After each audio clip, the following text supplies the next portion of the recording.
Olá, eu sou o estudante Matheus José Teixeira Castro Alencar e hoje estarei apresentando o relato de caso gonartrose primária e aplicação da artroplastia total de joelho. Os demais autores desse trabalho são os estudantes Ícaro Rodrigues Andrade, Marcelo Oliveira Esteves, Matheus Cunha de Oliveira, Moisés Toledo Vilela e nós 5 somos estudantes da Universidade Federal de Juiz de Fora.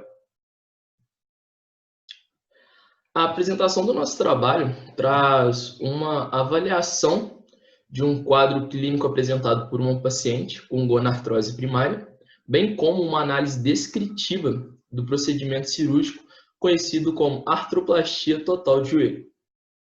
A gonartrose, ou artrose do joelho, é uma doença articular degenerativa caracterizada pela diminuição do espaço articular devido ao desgaste da cartilagem presente na juntura sinovial. Cartilagem essa que tem como funcionalidade absorver impactos e evitar o atrito ósseo. A artrose do joelho a gente pode estar classificando ela de duas formas, artrose primária ou secundária. Primária é aquela que possui causa idiopática, ou seja, o próprio envelhecimento e desgaste natural, ou ela pode ser artrose secundária, que a causa é uma outra doença ou uma condição pré-existente, como, por exemplo, a diabetes, artrite reumatoide ou obesidade. As características clínicas.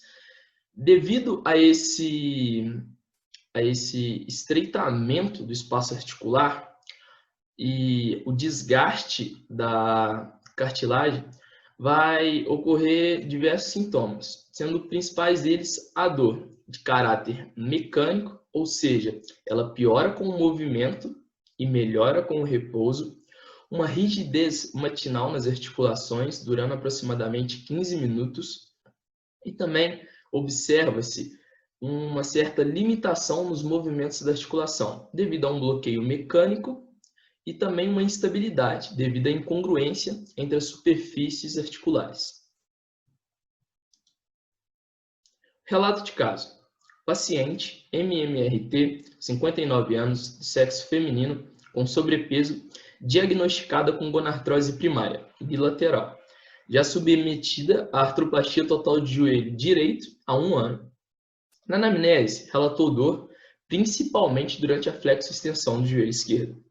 No exame físico, foi encontrado geno vara esquerda, uma flexo-extensão limitada a 70 graus da articulação esquerda, e não foram encontrados no joelho sinais inflamatórios ou lesões ativas.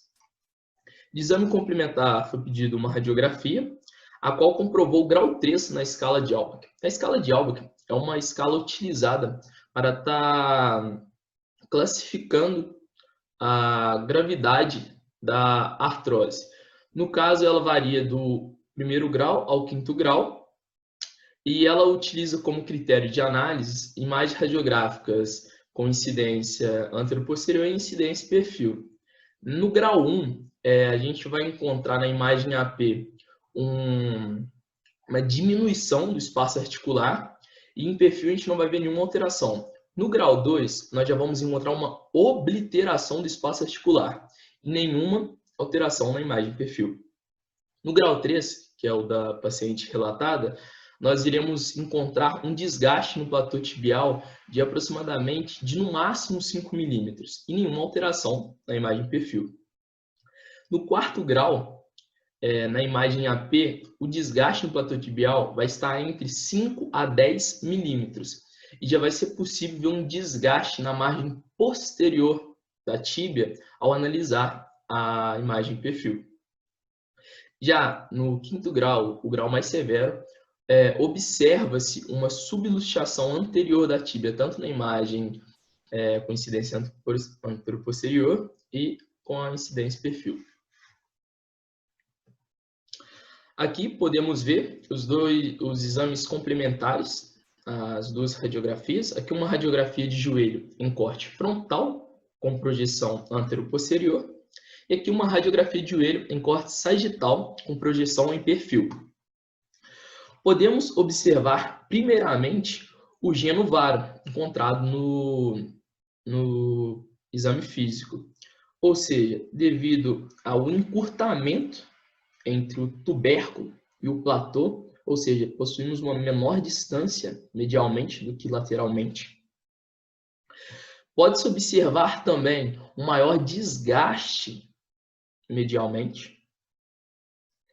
Além disso, desse estreitamento, é possível observar os teófitos marginais, tanto lateralmente quanto medialmente, os teófitos anteriormente e posteriormente, e podemos estar encontrando os teófitos na margem lateral do fêmur.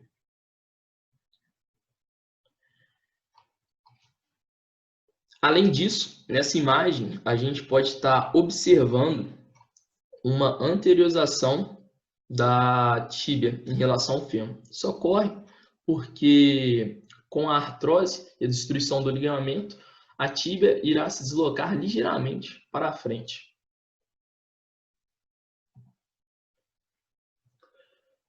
O procedimento. Depois de analisar a anamnese, o exame clínico e os exames complementares, sugere-se que essa paciente realize procedimento cirúrgico por se tratar de uma artrose severa, caso ela não tenha nenhuma contraindicação, como, por exemplo, alguma doença vascular severa, algum problema neurológico nessa perna ou alguma infecção ativa. Então, a paciente foi submetida à cirurgia, é feita uma incisão longitudinal sobre a linha média patela, ou seja, foi utilizada a via parapatelar medial. O fêmur distal, ele é cortado perpendicularmente ao seu eixo mecânico, que é diferente do seu eixo anatômico, e a tíbia é cortada perpendicularmente ao seu eixo longo, ou seja, um corte paralelo ao solo. Voltando ao fêmur, ele além desse corte distal, ele sofre um corte anterior e um corte posterior e 2 chanfros, cortes diagonais, para que o fêmur possa se encaixar no formato da prótese. A rotação do componente femoral foi definida a partir das linhas condilar posterior, biepicondilar e de Whiteside. O componente tibial foi opcionado em ligeira rotação externa de 3 graus em relação à tuberosidade anterior da tíbia. Aqui podemos ver fotos do procedimento cirúrgico. Aqui o corte paralelo ao solo na tíbia. Aqui o corte distal do fêmur. Aqui estariam os 2 chanfros. E aqui o corte anterior e aqui o corte posterior. Nesse orifício vai ser colocado uma haste, que vai servir de apoio para uma guia que vai estar orientando o componente tibial. Aqui podemos observar os cortes feitos no fêmur anterior, posterior e os chanfros, como eles se encaixam no formato da prótese. E na imagem 5 aqui é a recomposição da porção genicular realizada após a cirurgia. No final da cirurgia, observou-se um bom alinhamento do membro inferior esquerdo, corrigindo o genuvaro, com boa perfusão distal e a patela centrada na tróclea.